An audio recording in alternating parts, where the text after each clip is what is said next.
చిన్నింపేట జీడి పిక్కల పరిశ్రమ కార్మికులు భిక్షాటన.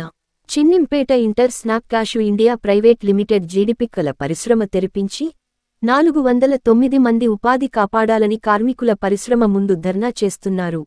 29వ సందర్భంగా ప్రత్తిపాడు ఆర్టీసీ కాంప్లెక్స్ నుండి తహసీల్దార్ కార్యాలయం వరకు భిక్షాటన కార్యక్రమాన్ని చేపట్టడం జరిగింది. ఈ సందర్భంగా సిఐటియు మండల ప్రధాన కార్యదర్శి రొంగల ఈశ్వరరావు మాట్లాడుతూ కూటమి ప్రభుత్వం ఎటువంటి అనుమతులు ఇవ్వకుండా యాజమాన్యం పరిశ్రమను మూసివేయడం అన్యాయమని అన్నారు.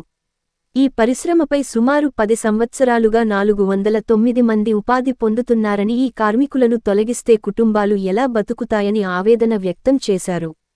ప్రభుత్వానికి, ప్రజాప్రతినిధులకి చెప్పిన ఫలితం లేకుండా పోయిందని అన్నారు.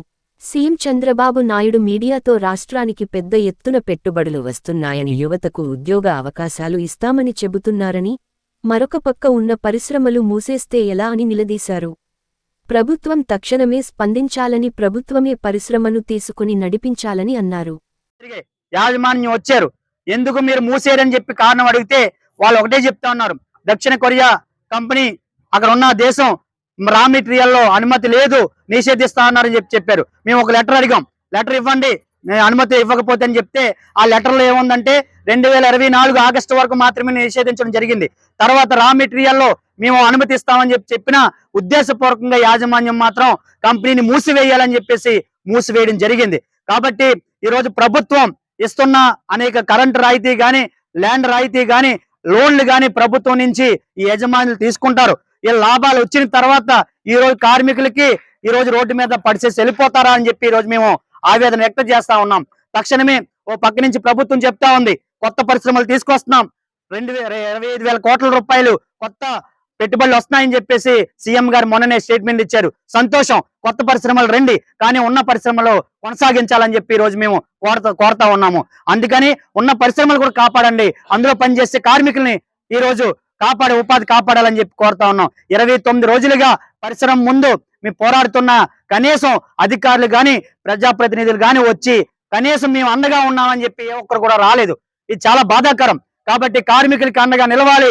ఎందుకంటే ఓట్లేసి గెలిపించిన కార్మికులు ఈ రోజు మిమ్మల్ని గెలిపించడం జరిగింది. కనీసం వాళ్ళకి మద్దతుగా రావాలని చెప్పేసి పరిశ్రమ నడిపించి 409 మంది కుటుంబాలని ఈ రోజు కాపాడాలని చెప్పి ఈ రోజు సిఐటిగా మేము డిమాండ్ చేస్తా ఉన్నాము.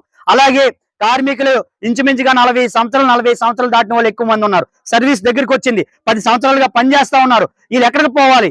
యాజమాన్యం పక్కన చూస్తే మేము కంపెనీ 5 సంవత్సరాల వరకు ఉంచుతామని చెప్పి గతంలో చెప్పింది, 23లో చెప్పారు. కానీ అర్ధాంతరంగా మూయడం వాళ్ళ కార్మికులు ఏ కంపెనీ తీసుకుంటా ఉన్నారు. ఒక్కో కంపెనీ మన ప్రతిపాడు కాన్స్టిట్యున్సీలో మూసేస్తా ఉన్నారు. పక్కనే మొన్న వీరభద్ర రొయ్యల పరిశ్రమ మూసారు. ఈ కార్మికులు అక్కడ కార్మికులు ఏమవుతారు, ఇక్కడ కార్మికులు అవుతారు. ఈ కార్మికులకు అందరికీ ఎక్కడ ఉపాధి ఉంటుందని ఈ రోజు మేము డిమాండ్ చేస్తా ఉన్నాం. దాంతో పాటుగానే ఈ రోజు పరిశ్రమలు మూసేస్తే ఈరోజు వ్యవసాయ పనులు కూడా లేవు. యంత్రాలు వచ్చిన తర్వాత వ్యవసాయ పనులు కూడా పోయాయి. కాబట్టి 409 మంది కుటుంబాలు ఎలా బతుకుతాయి అని చెప్పి ప్రభుత్వాన్ని మేము విన్నపం చేసుకుంటాం.